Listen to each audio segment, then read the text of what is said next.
What's going on, everybody? Today I will be reviewing the movie The Bikeriders. Yes, The Bikeriders.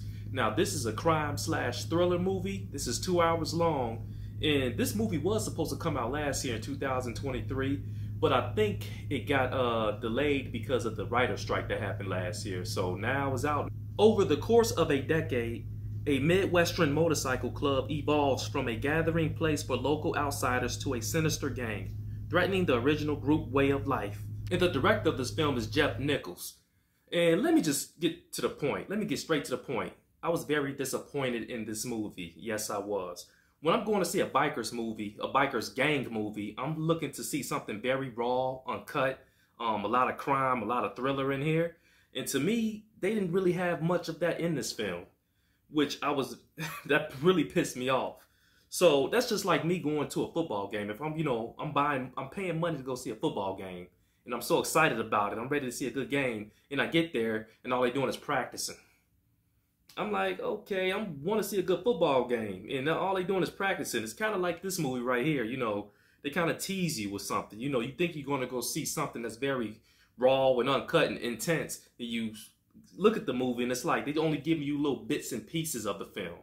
That's basically what they did in this movie right here. They just give you little bits and pieces, but not giving you the whole thing of what really went down in these motorcycle gangs. And I gotta say, the trailer is very misleading. Yes, by me watching the trailer, I'm thinking that's what's really gonna happen in the movie. It really is totally opposite.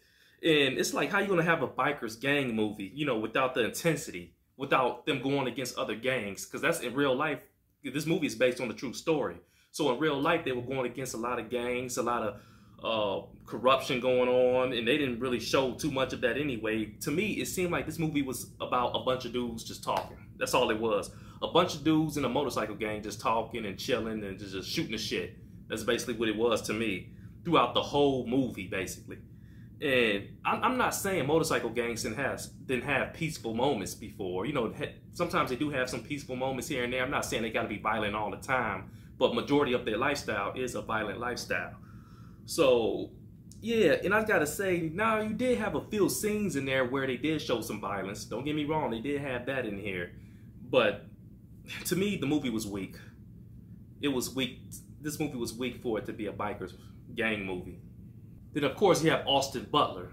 Austin Butler, he played Benny. He was one of the people that was in the motorcycle gang. And to me, he barely even said anything in this movie. Even though he was in the movie, quite a bit, but he didn't really have a script, really. His personality was dry in the film. And I'm like, okay. And to me, this is just my opinion about it. I really couldn't take Austin Butler serious in this film. To me, he comes off as too much of a pretty boy for me to really think that he's in a motorcycle gang. So that kind of threw me off a little bit. Couldn't take him serious. And to me, his dialogue was non-existent in this film at all. I'm like, okay, when is this dude gonna say anything or say something? He just had this dry emotion on his face throughout the whole film. And like I said, now his performance was okay, but it wasn't his best. I actually liked him better in Elvis than in this movie. Yeah. And next we have Jodie Comer. She played Kathy in the movie. She falls in love with Austin Butler, which is Benny in the film. And to me, I couldn't stand her narrating in this film. The narrating really took away from the movie. And to me, her narrating this was unnecessary. To me, just shoot the damn movie. We didn't even need that for her to be narrating with this damn reporter that wanted to talk to her about her life in a motorcycle gang, with the relationships with Benny. So yeah, that was, to me, was unnecessary, and it kind of irritated me when they kept going back and forth with that. And yeah. Now, some narrations do work for certain movies, but not this movie. It doesn't work for this one. Then you had Tom Hardy, which is a great actor. He played Johnny. He was the president of the bikers gang club in here. But the thing about it is, these characters had no character development at all. You didn't really know their backstory like that at all. It was like, okay, what's going on? What's the backstory? And the funny thing about this movie is they had some great actors in this film. Great actors, great actress. They had an A-list cast. Great cast, but they didn't utilize them right in this film. They had no tension in this film whatsoever. This movie felt empty to me. There was nothing to hold on to. No originality at all. This felt like a love story instead of an intense bikers movie to me. If you're going to try to make a motorcycle gang movie, try to make the movie exciting to watch, please. To me, I was not interested one bit in this film. Not one bit. I gotta say, this movie was very dry and a lot of missing pieces to the story. And yes, the movie was very boring. It was a boring movie, yes it was.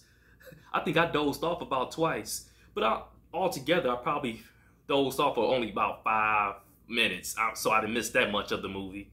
Like I said, this is a 2-hour movie, so they should at least took off 45 minutes of this. If they was gonna make this movie like this, they should have took off 45 minutes of it. The pacing was very slow. So when you watch this movie, this is a very slow-paced film. Yes, you gotta have your patience with this, because I'm sitting there like, okay, can somebody do something already? Can somebody cut somebody or slice somebody or something, or go up somebody's head or whatever? I'm like, man, can something go on? I'm like, damn. I'm like, there's just so much quietness in this film. Now I'm gonna go over some likes in this film. Yes, I did have some likes in this film. I like the nostalgic look of the 60s and the 70s. I think that was outstanding. The cinematography was great. I love the costume design. That was done to perfection. I love the soundtrack. And the first 10 minutes of the movie was pretty good. Then after that, it felt off quick. And to keep it real with you, the most interesting part in the movie was the guys that was trying to join the Vandals bikers gang. They were the most interesting to me. They did the most out of everybody else in this film. You knew they blew a great opportunity with this film. Do you know how great this movie could have been if they would have kept the real story of these biker gangs and made it more grittier and more grimier, a little bit more violent. And the females is cool to have in the movie too. They could have been part of the violence too. They should have made it where just like that, where they're going against other biker gangs and it's very intense and it keep you on the edge of your seat. If they would have kept that throughout the whole movie, and I'm not saying it can't be any slow moments too, because you do need some slow moments to develop the story. But I'm saying they could have made this more intense, especially if you're talking about a motorcycle biker gang. If they would have made it like that, this movie would have been probably the best movie of this year, of 2024, if they would have kept the intensity in this film. And they dropped the ball on that. I don't know what the director was thinking to make a love story type of bikers film. I just don't get that. I wouldn't have did that at all if I was directing this film. And like I said, this is based on a true story. This is like based on a true story without telling the whole story. That's basically what this movie is. And I'm gonna give this film a 3 out of 10. Yes, this movie was just not that good. I'm sorry, y'all. Now, if you're a true biker, I don't even think true bikers will like this film, because they'd be like, man, this is boring. I'm just keeping it real with that. And yeah, man, that's all I gotta say, man. It's a 3 out of 10. And I gotta say, I'm probably the only movie reviewer that gave this a bad rating, a 3 out of 10. I think I am. And when you watch Brent Robinson, the Brent Robinson show, I'm gonna give you the real. I'm not gonna be sugarcoating anything. I'm not gonna be dancing around shit. I'm gonna tell you what it is. If the movie is trash, it's trash. If it's good, it's good. So you're always gonna get the truth from me. And shout out to all the other movie reviewers out there too. I like them too, but you always gonna get the real from me. And this movie wasn't all that great at all. Now I would wait for this to come out on the platforms. I wouldn't even waste my money to go see this. And yeah, and my next movie review is Maxine. So I'm hoping that'll be a great one. So I'm gonna go see that next week, Maxine. And hey, hope you enjoyed the movie review. Leave some comments in the section. Hit the thumbs up button if you liked the video. And subscribe to the channel when I see y'all in another week. All right, I'm out.